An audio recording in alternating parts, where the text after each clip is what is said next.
less fall camps because I started when you guys were a game in 2017. Yeah. Okay. My first week was the trip up to BC. It's one less fall camp for me too. 2017. Yeah. It was a good week. That was a big win. All right, guys. Look it up. What is the day one? I know there's a whole bunch of workouts still to see. What does the offense need to do to get where you need them to be by the start of the season?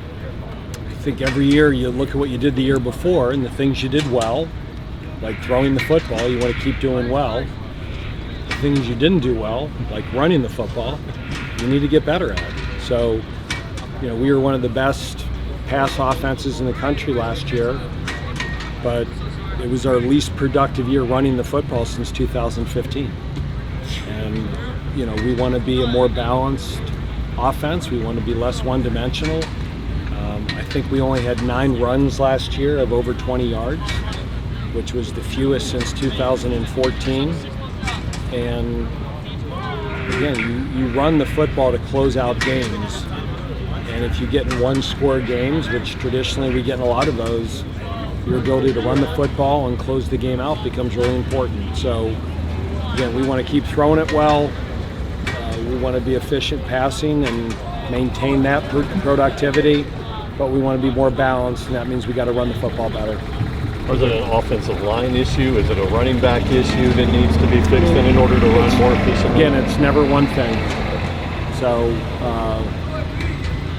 part of it too is last year we fell behind in games, right? And we were playing catch up. So it's, running the football and being patient with the run game isn't just a position issue, or it's usually a team issue. So when you're ahead, and you're playing with leads, you can run the ball and be patient. When you're behind, like we were more last year, it becomes a little harder. So I just think across the board that we've got to be more committed to running the football, and we've got to be more detailed in the run game. What are the things you look for on day one?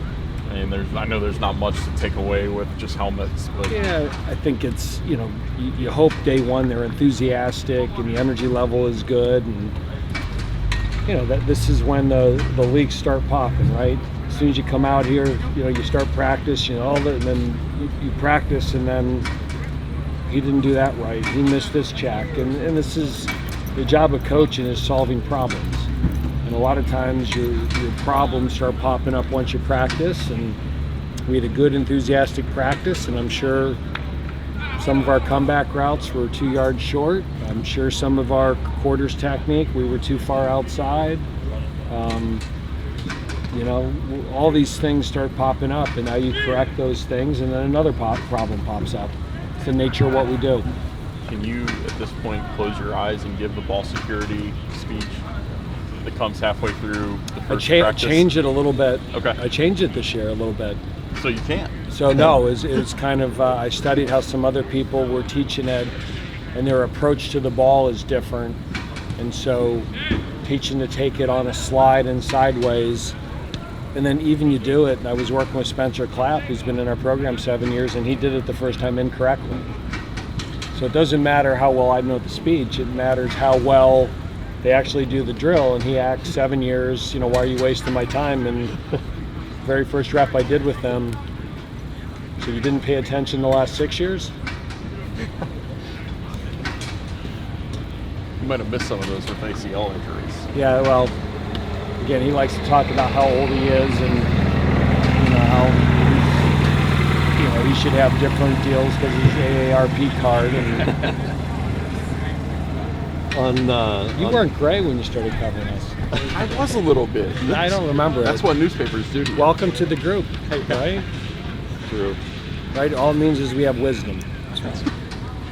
On Thursday, Mitch referred to Justice Ellison as a Swiss Army knife. Can do a little bit of everything back there in the backfield. If your running game is going to improve, how much of that is going to rely on Justin being productive, or Justice being productive? Well, I would say a lot of times the 2, 3, 4, 5 yard plays, right, are on the O-line, tight end, getting the box count right, the right play. The explosive plays, the running back's got to get you from 5 to 50. And I thought one of the things Justice improved on in the spring is, to me, he was a step quicker, step faster, and he was making people miss in the second and third levels better. And we need that. It's hard to go on 8 and 10 and 12 play drives all the time. But we made a lot of explosive passing plays. It'd be nice to see us get some of those in the run game, and the O-line and the tight ends got to get us to the second and third level. And then at that point, the backs, Justice, Damon, Tate, Will, those guys got to be then home run hitters. Do you have anybody out for the year? We have Zamari Stevenson is going to miss the season. He just had a kind of one of those non-contact things in the off-season program that his foot got stuck in the turf a little bit. And that's really all we have right now. That's in our 2D.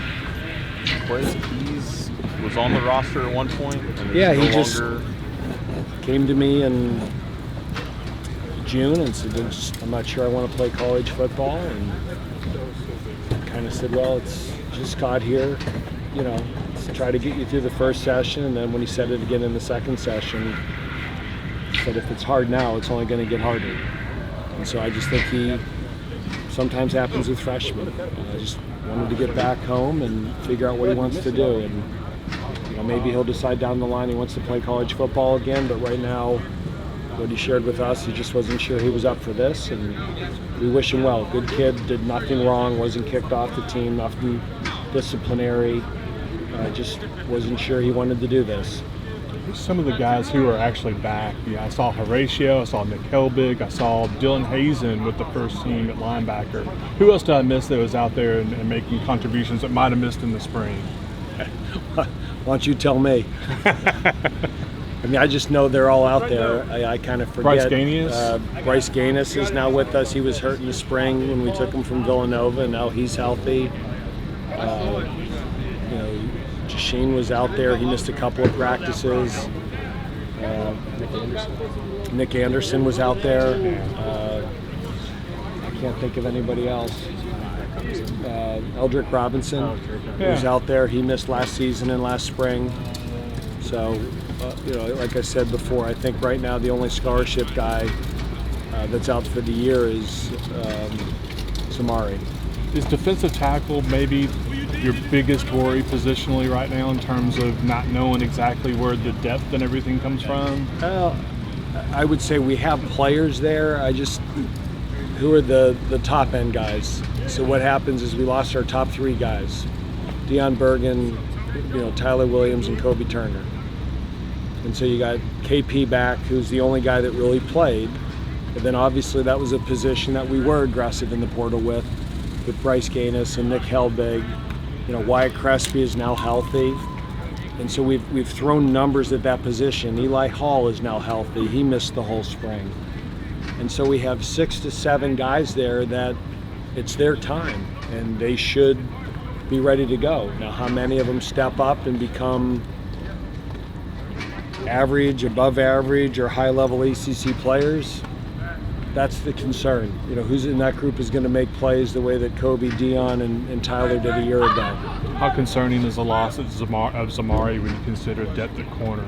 Well, again, he was one of those guys competing, so I don't want to overstate it. That it's not like he was a returning starter that we knew was going to play, but that's also a position that we don't have depth.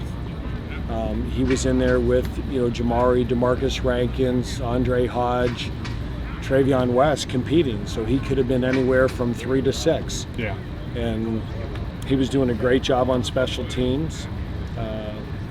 I don't want to overstate the loss, but I don't want to minimize it either. He's certainly a guy that was going to help us. The only silver lining is he was a guy probably I wish we would have redshirted last year. And we thought he was going to play more earlier than he did. And so the only positive is he will get that year back now. So he didn't redshirt. This will be his redshirt year, and we'll have 3 more years with him. Are the Guardian caps new? Yes, we have 2 different types of helmet padding, and so our our doctors, our medical personnel make all those decisions, and they thought that they would tell the players, these are the pros of it, these are the cons, and we let every player make their own decision. And we let them pick what product they want. So, some of them have the Guardian caps, some of them have the other brand, and we have a mix of the two. And I'm sure if those guys like it and feel comfortable with it, you'll probably see more and more guys with it. Yeah, I think I counted 6 out here today, and it looked like I think 4 of them were running backs. So again, our medical team led by Dr. Miles looks at all the research and all the helmet studies and the impact and shares that information with the players, and then we let the players make an individual decision of if they want to wear it and which one they want to wear. You guys good? Yep. All right. All right, thanks guys. Thanks, Coach.